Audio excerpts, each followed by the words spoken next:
She presses play again. The recording crackles softly. The timestamp reads, 4:37 p.m. A voice familiar and warm says, "Hey, I'll call you back in a bit." It ends in 3 seconds. That's all it is. And yet, it's been 3 years. Still, she listens to it like a prayer, as if replaying it just one more time might change the ending, or offer the closure that never came. But this isn't rare. It's a loop many of us find ourselves in.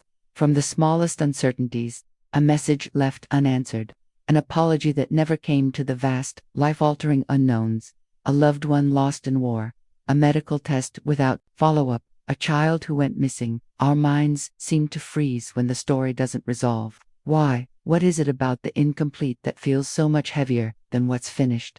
Why can't we move on until we know? This isn't just poetic longing or emotional sensitivity. It's neurobiological. When something is left unresolved, our brain treats it like an open circuit, and that circuit keeps demanding energy. The cognitive tension of an unfinished experience, a story without an ending, hijacks our attention, drains our focus, and loops in our memory with surprising force. It's not pain that haunts us most, but the absence of meaning. Closure, it turns out, is not just emotional, it's a biological need, and its absence can keep us stuck for years, even decades. This psychological trap has a name, the asterisk effect named after Soviet psychologist Bloomer Zygarnik in the 1920s. It describes the mind's tendency to remember incomplete or interrupted tasks more than those that are finished. The story goes that she first noticed this while sitting in a cafe in Vienna, observing waiters who seemed to remember unpaid orders perfectly until the bill was settled. Once closed, the memory was discarded. It made her wonder, what if this didn't just apply to receipts, but to emotional events too? Her experiments proved something profound. We are wired to hold on to the unresolved, not by choice, but by design, and the implications stretch far beyond a restaurant. Consider the soldier who comes home from war, body intact, but psyche in pieces. It's not just the horror of what happened that torments him often, it's the lack of resolution, the mission left unfinished, the friend whose fate remains unknown, the enemy never confronted. These are the open threads his mind keeps revisiting, trying to tie them up, but he can't, and so, he replays. Or the woman whose fiancé left without a word, no reason, no goodbye, just a vanishing. Years later, she still checks his last message, still imagines alternate outcomes. What is she searching for? A reason, a narrative that completes the story and makes it make sense. Until then, her brain refuses to file it away. The most haunting example might be the mother who writes weekly letters to her missing son. He vanished without trace 2 decades ago, and yet every Friday, she sits with pen and paper, writes him an update on her life, and posts it to the same address, knowing it will come back. To outsiders, it might seem like denial, but to her, it is survival. The act of writing gives shape to the void. In the absence of facts, she creates a ritual, a loop, yes, but one she controls. Her mind cannot rest without resolution, so she builds one, piece by piece, even if it's imaginary, because that is what humans do when faced with uncertainty. We fill in the blanks. We need to. Modern neuroscience is beginning to understand why. Our brains are wired for pattern recognition, a survival trait evolved to help us make sense of a chaotic world. But this same drive makes us intolerant of incomplete narratives. When we encounter a gap in understanding, a missing piece of information, an unresolved ending, the brain responds with a kind of distress signal. Dopamine spikes not in response to reward, but in anticipation of it. And if the reward, the closure, never comes, that chemical state lingers. We stay in limbo, anxious, obsessed, searching. In fact, studies using brain scans show that open-ended emotional situations activate the default mode network, the brain's introspective loop, far more than resolved ones. This is the same network engaged when we ruminate, replay, or imagine alternate futures. It's as if the brain is trying to finish the story on its own. That might be why people with obsessive-compulsive tendencies or anxiety disorders are especially sensitive to unresolved events. Their minds simply can't let go. But in truth, all of us are vulnerable, because to be human is to crave coherence. We are not comfortable in chaos. Even when reality offers none, we will invent closure just to escape the uncertainty. This is why ghosting in personal relationships, jobs, or even friendships leaves such a deep wound. It's not just rejection that hurts, it's the absence of explanation. Rejection with a reason can be painful, yes, but rejection without context feels destabilizing. It disrupts the story we were writing in our heads. The narrative shatters, and we are left holding fragments, trying to assemble a conclusion that never comes. That's the torment. That's the loop. Even in medicine, we see this pattern. A diagnosis, even if it's serious, often brings relief, because it replaces confusion with clarity. It gives the mind a story, something to work with. But when the diagnosis is inconclusive, or tests remain in limbo, or symptoms defy explanation, patients often experience heightened psychological distress, not necessarily because the condition is worse, but because it's uncertain, incomplete. So what does this tell us? That the deepest pain is not always physical, or even emotional. Sometimes it's existential, the agony of not knowing, of waiting, of endlessly replaying a moment hoping it might change. And so, the woman listening to the voicemail is not clinging to hope as much as she's clinging to possibility. The call wasn't goodbye. It wasn't anything final. And, in that ambiguity, her mind has taken root. If the message had ended differently, if it had said, "This is the last time you'll hear from me," perhaps she could move on, but instead, it remains open-ended, a door still slightly ajar. And the brain, faced with that door, will keep walking through it. Closure is often thought of as an emotional concept, but in reality, it's a biological necessity. Just as the body heals a wound by closing it, the mind seeks to resolve its own injuries through narrative. When that process is interrupted, when the story remains unfinished, the healing stalls. That's why people keep searching for lost lovers, writing to the dead, reading final texts, scrolling through old photos, returning to old places. It's not nostalgia, it's the brain's effort to finish what was never completed. And this need shapes our lives in more ways than we realize. It shapes the stories we tell about ourselves, the justice we seek, the forgiveness we withhold, the rituals we create, even the religions we believe. Many spiritual systems offer closure where life doesn't, promising that what was broken will be restored, what was lost will be found, what was unjust will be made right. Because at the core of the human condition is the need to close the loop, not because it erases the pain, but because it gives it meaning. So the question becomes, what happens in the brain when we're denied answers? Why does a lack of closure linger longer than physical wounds or even heartbreak? Why do we replay voicemails, reread texts, write letters that will never be read? Perhaps it's because the mind, like the heart, cannot move forward without a narrative that feels whole, and in the absence of one, we write it ourselves, or keep living in the sentence that was never finished. It began with a simple observation in a bustling Viennese cafe nearly a century ago. A young psychologist, named Bluma Zygarnik, sat among clattering dishes and shouted orders. But what caught her attention wasn't the food or the noise, it was the waiters. She noticed something curious. They could remember unpaid orders with perfect clarity, rattling off details without notes or hesitation.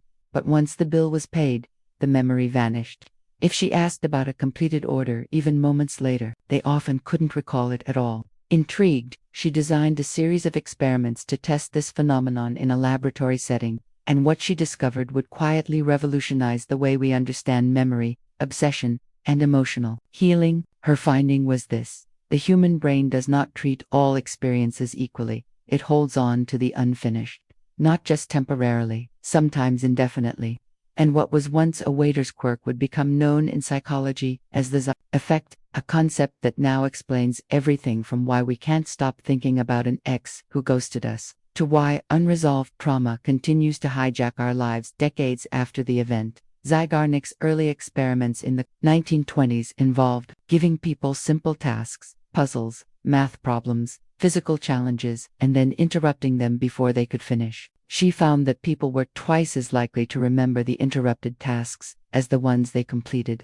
This wasn't just a random result. It revealed a fundamental truth about how human memory and attention work. The mind is naturally biased toward the incomplete. In fact, it stores those experiences more vividly, almost as if tagging them with an internal unfinished label, signaling that further action or understanding is still required. While Zygarnik focused primarily on task memory, Later psychologists began to realize the effect went far beyond to-do lists and waiter orders. It extended to emotional events, social relationships, traumas, and unanswered questions. Incomplete experiences don't just linger, they haunt. Oh, reduce cognitive tension. In a world full of noise, uncertainty, and overwhelming complexity, our minds crave narrative structure. We want beginnings, middles, and ends.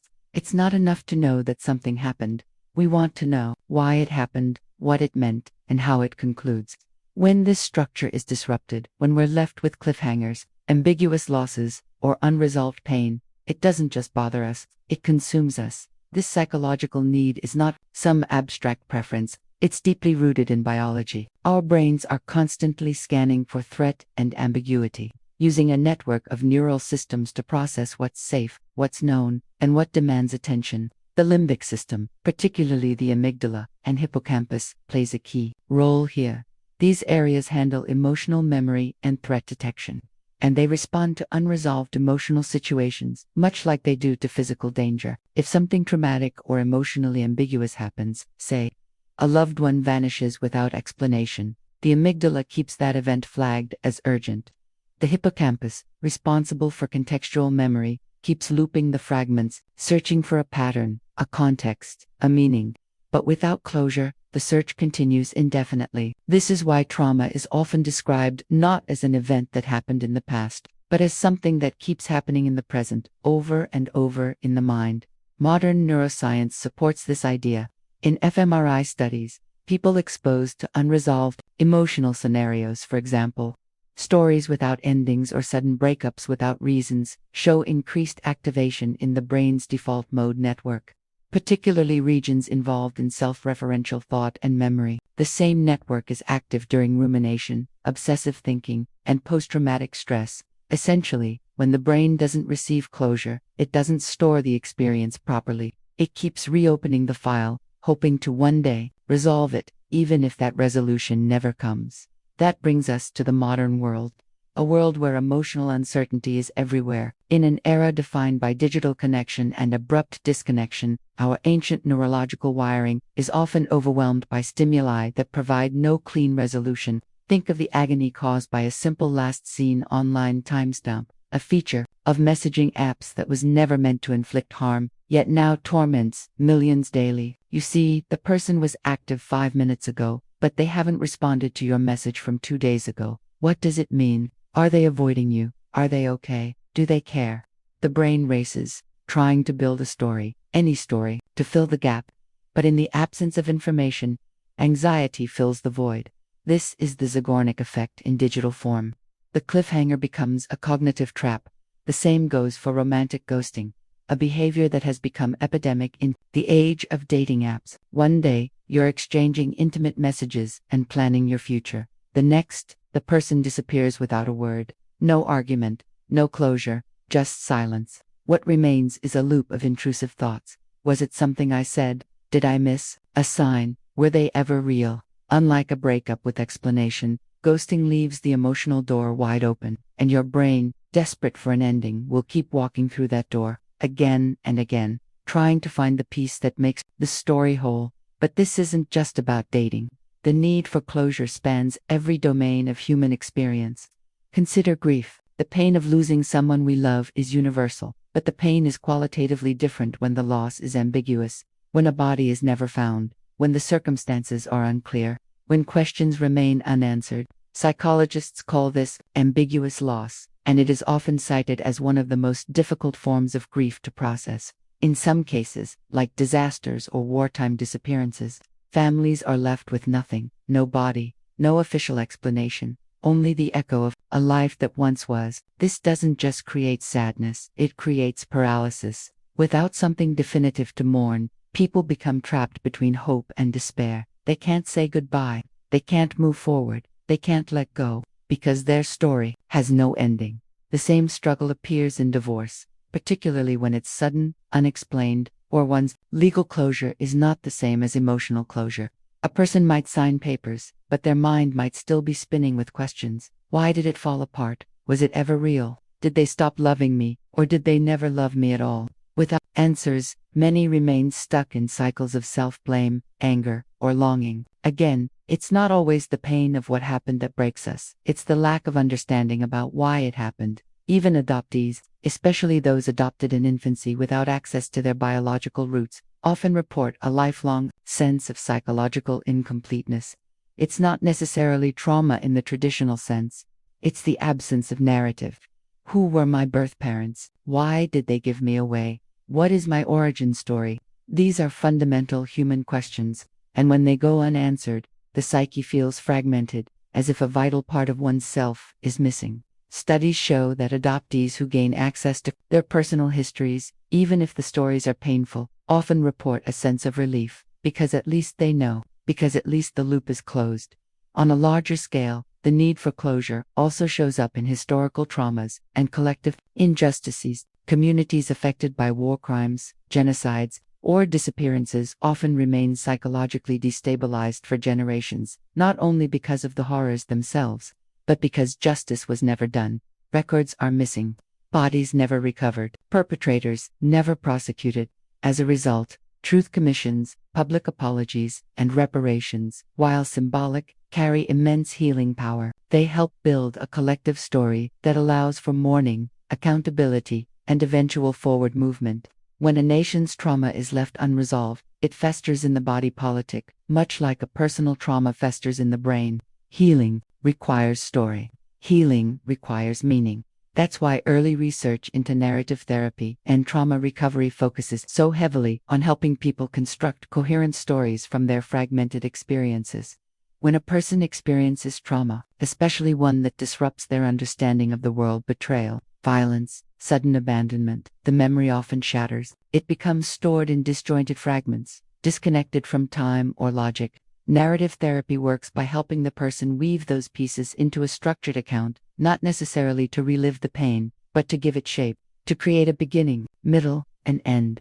This process doesn't erase the trauma, but it allows the brain to finally categorize it as past, instead of endlessly reactivating it as present. In short, storytelling becomes a biological act of closure. So when we talk about closure, when we ask why it matters, and why its absence causes such deep and disproportionate suffering, we're not just speaking metaphorically. We are describing a core function of the human brain and a central need of the human heart.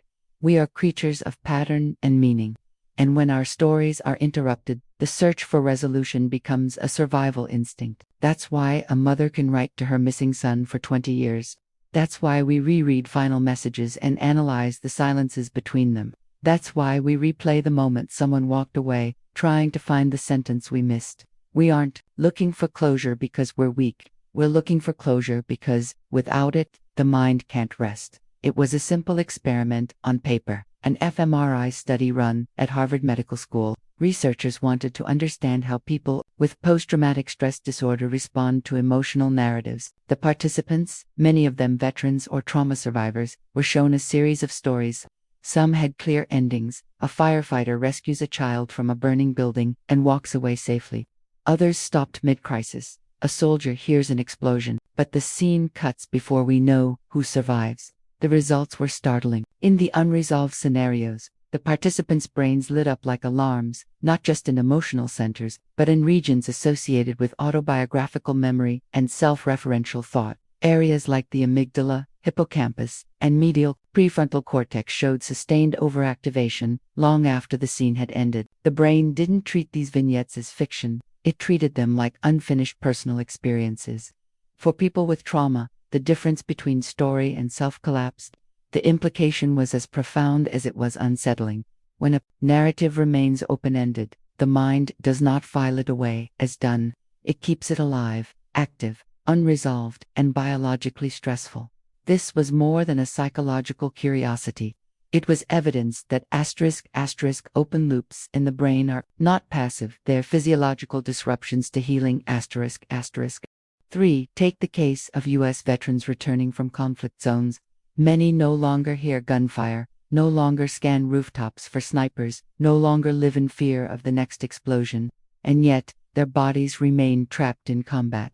Why? In part, because of survivor's guilt, an emotional loop that offers no logical conclusion. A soldier survives a roadside bomb that kills his friends. Why him? Why not them? These are not rhetorical questions. They are demands for narrative structure, and without answers, they create chronic physiological distress. Blood work from such veterans reveals elevated cortisol and norepinephrine levels years after the trauma, chemical markers of ongoing stress. Their bodies don't know that the war is over, because the story, in their minds, never truly ended. The brain needs a resolution to stop scanning for danger. Without it, the stress systems remain active. The loop stays open. This is not limited to soldiers. It applies to anyone whose emotional story was shattered before it reached a conclusion. Abuse survivors who never confronted their abuser. Families who never recovered a loved one's body. Children who grew up without answers about their origin. People ghosted, betrayed, abandoned without explanation. These are not just painful moments, they are identity dilemmas. Unfinished stories don't just create sadness, they fracture the sense of self. Because our identity is a story we tell ourselves. Who we are, where we came from, what we've survived, what it meant. When part of that story is missing, when the timeline is broken, the mind struggles to locate itself in time and truth. This is why people stuck in unresolved grief often say, I don't know who I am anymore. It's not just metaphor, it's a neurological fragmentation. Emerging brain research now confirms this. Chronic rumination, the replaying of events that lack closure, is associated with increased activity in the default mode network, DMN, a set of brain regions that kick in during rest, introspection, and self-processing. The DM, essential for constructing personal narratives, for connecting past, present, and imagined future. But when it becomes overactive due to unresolved events, it hijacks consciousness. Thoughts loop, scenes replay, emotions repeat without evolution. What was once a memory becomes a recurring moment, a kind of neurological déjà vu. Over time, this looping can alter neural connectivity, reduce emotional regulation, and even shrink gray matter in key areas like the hippocampus. In other words, an open story doesn't just live in your mind, it reshapes your brain. And yet, this vulnerability has evolutionary roots. Storytelling wasn't always about books, Netflix, or bedtime rituals. It began as a biological tool for coherence. Anthropologists argue that, long before written language, humans developed oral storytelling as a survival mechanism. It wasn't just to entertain, it was to make sense of life-threatening events, to pass on wisdom, to explain suffering. When someone died suddenly, the tribe needed a story to explain it. When a storm destroyed their food, they created myths to give it meaning. In the face of randomness and pain, stories gave people something to hold, and in doing so, they calmed the nervous system. They restored social bonds. They turned fear into narrative, chaos into order. Without that transformation, the trauma lingered as raw confusion, threatening to destabilize the group. Modern humans still operate under the same instinct. We seek explanations not just to understand the world, but to soothe ourselves. When something painful happens, we rush to create a story. He left because he was scared of intimacy. The accident happened because I wasn't paying attention. I got fired because the company was struggling. These narratives don't have to be accurate. They just need to feel complete. Because once a story is whole, the brain can release it. It stops spinning. It files the event into memory and moves on. But when no story is available, when the cause is unknown, or the ending missing, the brain treats it as an active threat. It stays vigilant. It replays. It waits. This is why people wake up in the middle of the night remembering old conversations, unfinished arguments, unsent texts. This is why years after a breakup, someone might still analyze a last message like a detective searching for a clue. This is why parents keep birthdays in bedrooms for children who disappeared. The story is still alive, unresolved, untold, and until it ends, the brain doesn't consider it history. It remains present. And presence without closure is pain. Psychologically, this creates what's known as dissonance, the tension between what is known and what is missing. Leon Festinger, the psychologist who coined the term cognitive dissonance, found that people will go to incredible lengths to reduce this discomfort. We rationalize bad behavior. We invent reasons for rejection. We cling to conspiracies when truth is unavailable. Why? Because the mind would rather believe something, even something false, than live in uncertainty. False closure. it turns out, can feel safer than no closure at all. But here lies the dilemma. The very instinct that drives us to seek resolution can also trap us. Not all stories can be completed. Not all disappearances come with an explanation. Not all betrayals will be confessed. And when the mind refuses to accept that ambiguity, it gets caught in what therapists call a narrative loop, a recursive cycle of search, sorrow, and suffering. This loop doesn't lead to healing. It leads to stagnation. People become addicted to the search for answers, read messages, interrogating memories, revisiting the same trauma with the hope that this time it will make sense. But the brain, unable to resolve, just keeps looping. Asterisk, asterisk, stress hormones rise. Sleep declines. Identity erodes. Asterisk, asterisk. So what can we do? If the brain needs closure but life offers none, are we doomed to loop forever? That's the heart of this dilemma, and the next chapter of this story. Let me know when you're ready for the next long-form paragraph of this section. We'll go deeper into the paradox of closure seeking and the science behind how unresolved narratives fracture the self. There's a strange paradox at the heart of human psychology. We crave answers with all our being, but sometimes, when those answers finally arrive, they break us more than the mystery ever did. Imagine a family who has waited 30 years for word about their missing daughter. She vanished without a trace one autumn afternoon in 1993, leaving behind only a half-packed school bag and an unreturned library book. For decades, her parents lived in limbo, aching for news, clinging to hope, imagining scenarios both horrifying and redemptive. Then, one day, a breakthrough, a partial DNA match, a recovered bone fragment, a confirmed identity. It's her. The case is closed. And just like that, the truth has a name. And yet, instead of peace, a different kind of pain sets in, one they were never prepared for. Her mother confesses she sometimes wishes she hadn't found out. In not knowing, she says, I still had a future with her. Now all I have is a past. This contradiction lies at the heart of what we must now ask. Asterisk, asterisk, is closure always healing, or can truth itself be its own kind of trauma? Asterisk, asterisk, in the modern world, stories like this are increasingly common. Advances in forensic science and the explosion of consumer DNA testing through services like 23andMe and Ancestry DNA have given ordinary people the ability to solve mysteries that once seemed eternal. Cold cases are cracked, adoption secrets are unearthed, hidden family lineages are exposed. What once lived in silence now has a voice, sometimes a scream. And while these discoveries can bring resolution, they also unravel identities. A man who believed he was Irish finds out his biological father was a stranger from Argentina. A woman raised in love discovers she was conceived through an affair. In the pursuit of closure, the narrative we relied on can collapse, which raises a haunting question. Asterisk, asterisk, do we want closure, or do we want the version of the story that lets us live? Asterisk, asterisk, this question is not just philosophical, it is biological. Closure, it turns out, lives at the intersection of asterisk, asterisk, neurology, emotion, and narrative coherence, asterisk, asterisk. When we lack it, whether from an unsent text or a generational trauma, our brains behave as if we're in danger. Modern dilemmas like digital ghosting make this ancient circuitry visible in new ways. When someone we care about disappears from our lives without reason, apology, or final word, it activates the same stress pathways as bereavement. The limbic system doesn't distinguish between a physical death and a social vanishing. The amygdala lights up. Cortisol floods the bloodstream. Sleep is disrupted. Appetite wavers. We call it heartbreak, but it is also neurochemistry. The modern mind, designed for face-to-face resolution, now has to process silence as closure, and it fails. The ghosting, ironically, makes ghosts of us haunting ourselves with what-ifs and what.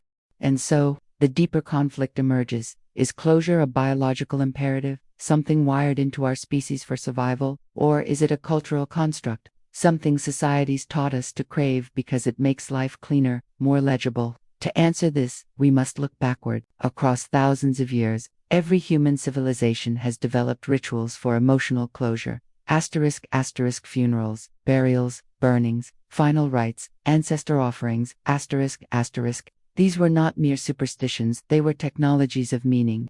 In ancient Greece, burial rites were considered sacred, not just for the dead, but for the living. In many African and indigenous cultures, elaborate ceremonies were performed not just to honor the spirit of the departed, but to bind the community back together. To leave a body unburied was a spiritual and psychological violation. It left a story open, a wound unsealed. Even in today's digital age, we light candles on memorial websites, leave Facebook pages in memory of, or craft carefully worded obituaries, all in an attempt to close the loop, to witness the ending, and to give shape to grief. These aren't just traditions, they are ancient answers to the modern dilemma. Asterisk, asterisk, how do you heal what has no conclusion? Asterisk, asterisk, nowhere is this question more painfully echoed than in the lives of Holocaust survivors who never learned the fate of their families. For many, the psychological pain did not stem only from the horrors of the camps or the loss itself, but from the silence afterward. Brothers, sisters, parents vanished into the machine of history, without records, without bodies, without graves, and that silence, that blank space, created a form of grief that lasted lifetimes. Survivors reported feeling fragmented, suspended in time, unable to fully mourn or remember without the basic scaffolding of truth. For some, decades later, a scrap of paper from a Nazi archive, or a rediscovered name on a transport list, brought a kind of excruciating relief. For others, it reopened the wound entirely. The absence of a story had become part of their identity, a scar they'd grown around. When the story finally arrived, it didn't heal, it cut. Asterisk, asterisk, sometimes the truth doesn't set us free. Sometimes it gives us something new to mourn. Asterisk, asterisk, this complex relationship between story, memory, and the body is something psychiatrist Bessel van der Kolk has spent his life studying. In his landmark book, The Body Keeps the Score, van der Kolk reveals how asterisk, asterisk, unresolved trauma doesn't just live in the mind, it lodges itself in the body.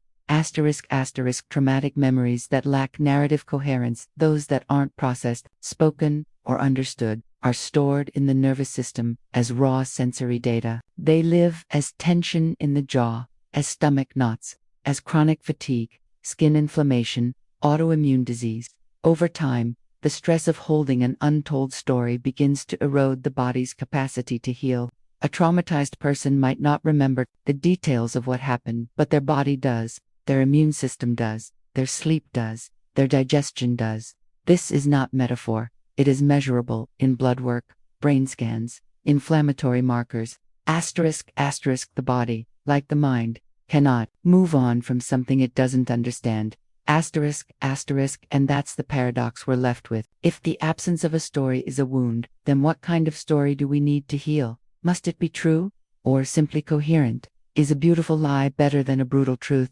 Can we write our own endings when life refuses to give us one? These are not easy questions, but they are increasingly urgent. Because we live in a time when stories are fragmented, identities fluid, communication fleeting, ghosting is now common, transparency is rare, and the wounds that come from unresolved narratives are no longer confined to tragedy. They're becoming part of everyday life. We are all carrying unanswered questions, all living with plot holes. Let me know when you're ready for the asterisk, asterisk next. 1,500 plus word paragraph asterisk, asterisk. Continuing this section, we can explore historical examples, cultural comparisons, or go deeper into somatic trauma and the false comforts of invented closure. We thought closure was about truth, the facts, the evidence, the final message, the missing piece that would unlock the full picture. But the deeper science goes, the stranger the answer becomes. A growing body of psychological and neurological research now points to an unsettling realization. Closure doesn't actually require truth at all. It doesn't require justice. It doesn't even require resolution in the traditional sense. What it requires is symbolic finality, a sense, however artificial, that the story has ended. This twist reshapes everything we thought we knew, because in experiment after experiment, people report emotional relief, even when given fictional, simulated, or metaphorical closure. In other words, the mind doesn't need the story to be true, it just needs the story to feel complete. One of the most compelling studies came from South Korea, where researchers used virtual reality to help grieving parents reconnect with deceased children. The technology created a digital avatar of the lost child, programmed with their voice, movement patterns, and typical phrases all recreated with painstaking detail using family photos and home videos. In the virtual space, the parents could speak to the child, say goodbye, hug them, and participate in a simulated final ritual. From the outside, it might seem unsettling, even grotesque, but inside the experiment, something extraordinary happened. After just one session, the parents' physiological signs of grief, cortisol levels, heart rate variability, sleep disturbances began to stabilize. In follow-ups, many described feeling lighter, freer, more at peace. They knew it wasn't real, they weren't delusional, but that didn't matter. What mattered was that the story finally had an ending, and their minds and bodies responded accordingly. This is what psychologists now refer to as perceived closure. It's the experience of internal resolution, even when external facts remain incomplete or unknowable. It differs from factual closure, which is the cold, hard reality of what actually happened. But to the human brain, these two can serve a similar function. Because what we seek is not just to know, what we seek is to organize. We are narrative creatures. Our neurology is built to transform chaos into story, randomness into meaning. When something terrible happens, a death, a disappearance, a betrayal, we instinctively try to wrap it in a cognitive frame. It happened because he was afraid. She left because she didn't know how to love. He died at peace. She forgives me now. Whether these statements are true matters less than the fact that they allow the psyche to breathe. We don't need the truth to move on. We need a way to frame the pain. This distinction is not philosophical, it's chemical. Neuroscience reveals that the brain responds to narrative construction in striking ways. When we successfully build a story, even an imagined one, it activates the brain's reward circuitry, including the ventral striatum, orbitofrontal cortex, and nucleus accumbens. These are the same regions lit up by food, affection, and music, signals of safety and satisfaction. Telling a story that makes sense, even if emotionally wrenching, brings a sense of completion. It gives the brain a dopamine hit, a chemical marker that the loop has closed. In this way, closure isn't just emotional, it's biologically rewarding. We aren't just soothed by truth, we are soothed by coherence. This is why people sometimes report feeling relief after inventing their own explanations. The ex never gave a reason, so you decide he was scared. The friend never returned your calls, so you imagine they were too ashamed. You create a narrative not to deceive yourself, but to reclaim authorship over the story. And this is where the twist becomes clear. The healing power of closure may lie not in discovering what happened, but in deciding what it meant. When we lose control of a story, when we're ghosted, abandoned, betrayed without warning, the mind loses its narrative anchor. Closure becomes the act of retelling the story in a way that returns that anchor to us. Even ancient cultures seemed to intuit this. Think of funerary rites across human history, the practice of writing letters to the dead, speaking to gravestones, offering food to departed ancestors. The dead don't hear these gestures, but we do. Our nervous systems do. Rituals offer us symbolic closure. They satisfy the psychological need for the end, even when the facts are unknowable. We create symbolic language, poems, art, prayers, not because they're factually correct, but because they make emotional sense. And emotional sense, it turns out, is often more important for healing than factual certainty. This also explains the power of storytelling in therapy. Bessel van der Kolk, whose work reshaped trauma treatment, emphasizes that people begin to heal when they turn their pain into narrative. Survivors of abuse or war may never fully understand why it happened, or get the answers they deserve, but by retelling the story, giving it structure, making sense of their reactions, and giving the trauma a place in their personal arc, they can shift it from now to then. They can begin to file it away as something endured, not something still occurring. This is narrative closure, and it works not because it's complete, but because it's contained. All of this forces us to confront a radical idea. Closure is not an objective event, it is a subjective process. And once we understand that, everything changes. We stop waiting for the external world to offer us peace, and we begin crafting that peace from within. The final message may never come. The apology may never be spoken. The mystery may remain, but through ritual, story, imagination, and intentional reframing, the brain can find the end scene it so desperately craves. This reframing matters now more than ever. In a digital world defined by abruptness, fragmentation, and non-resolution, we are left with more open loops than ever before. Relationships vanish mid-texts, jobs end with a mass email. Family secrets remain buried behind encrypted passwords. We are surrounded by unanswered questions, and unless we learn how to give ourselves symbolic closure, the mind risks collapsing under the weight of ambiguity. The irony is that we often chase truth as if it will save us. But what the brain truly seeks is a shape to the pain, not to erase it, but to house it, to give it a beginning, middle, and end. So here is the twist. Closure was never really about knowing. It was always about holding.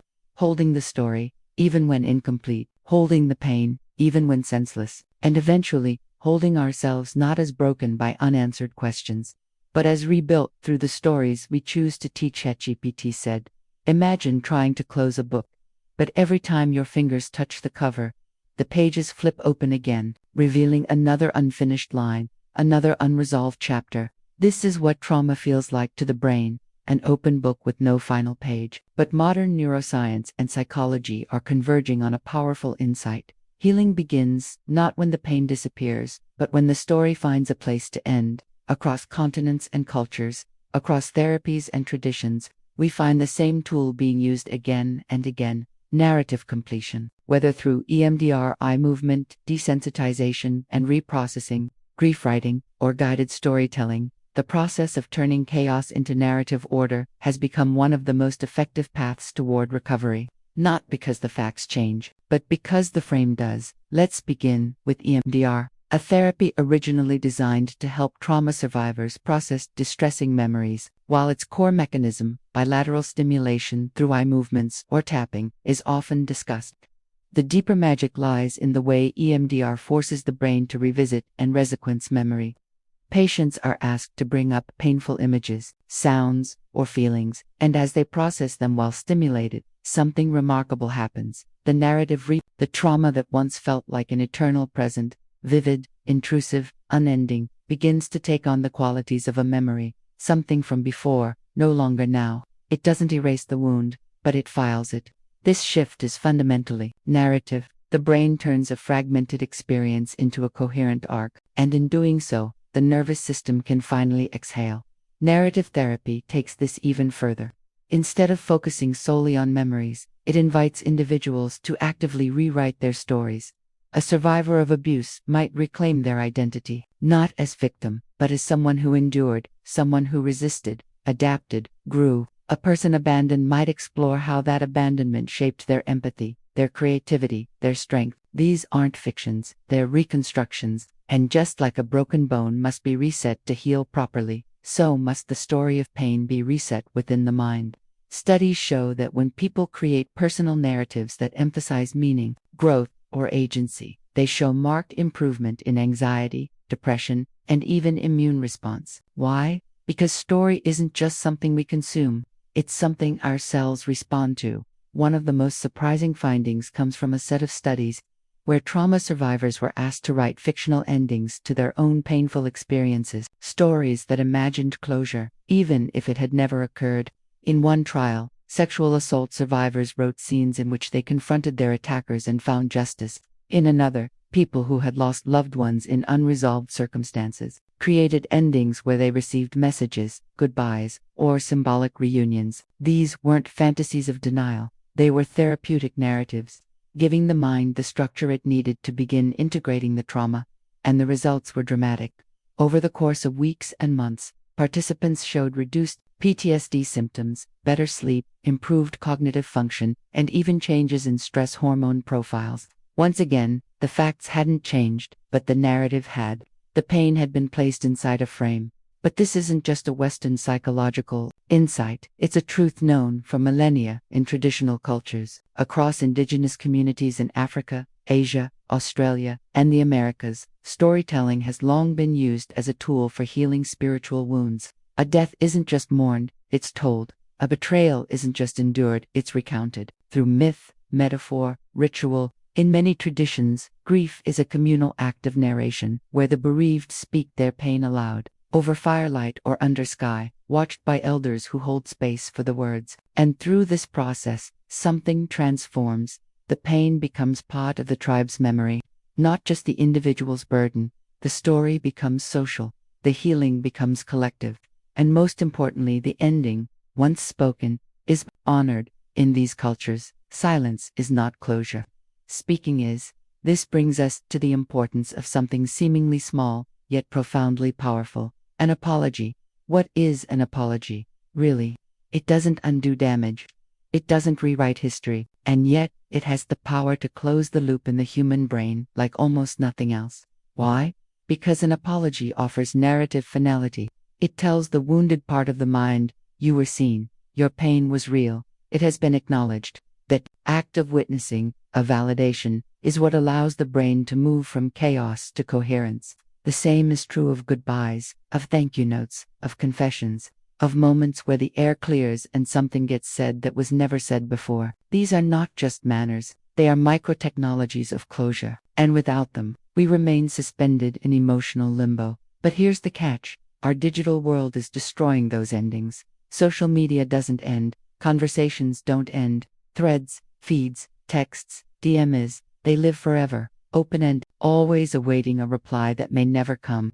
We ghost, we swipe, we disappear mid-sentence. We're available 24/7, yet no one really says goodbye. Infinite scroll means infinite suspense, and the human brain, wired for arcs, for sequences, for rituals of opening and closing, doesn't know what to do with that. We've entered an era where the psychic relief of finality is increasingly rare. There's no last page, no fade to black, just more and more and more. This has consequences. Psychologists are now seeing rising cases of ambiguous grief, a condition once associated with war zones and disappearances, now common in breakups, unfollows, online cancellations, and even workplace layoffs. People are grieving what never ended properly. They're haunted not just by loss, but by incompleteness. And they don't know how to fix it because, in a world without final scenes, closure has become a DIY process. We have to build our own rituals now, our own goodbyes, our own endings, and that's both terrifying and liberating. Because here's the hope: we can learn to write the last line ourselves, whether through therapy, ritual, art, or even silence. We can choose to say, this is where the story ends. We can speak our pain into the world, not to erase it, but to place it. We can build symbolic fires around our losses, and sit beside them until the glow feels warm instead of scorching. We can forgive people who never apologized. We can imagine letters we'll never receive. We can write the final chapter that reality never gave us. Healing, it turns out, is a narrative skill. And like any skill, it can be learned, practiced, refined. Closure isn't given, it's made. And in making it, we don't erase the past. We give it shape. The screen glows dimly in the dark, just like it always has. The old voicemail plays again. The same voice, the same pause, the same few words that have lived like a ghost in the air. This is the 183rd time they've listened. Maybe more. They stopped counting months ago. It's not that they expect the voice to change, or the message to lengthen, or the person to return. It's something else, a need to keep the story alive. Because without it, what's left? Silence. But tonight feels different. The cursor hovers over the delete button longer than usual. Their breath catches, not from panic, but from a kind of quiet surrender. They don't cry. They don't smile. They just breathe. And then, they press it. Not because they're over it, not because they've stopped caring, but because somewhere between the remembering and the reliving, they've begun to do something else. Rewriting, not the facts, those remained, but the story's meaning, its position in their life, its hold over their identity. The voicemail is no longer the final line. It's now part of a longer sentence. A sentence that has other chapters, some painful, some beautiful, some still unwritten.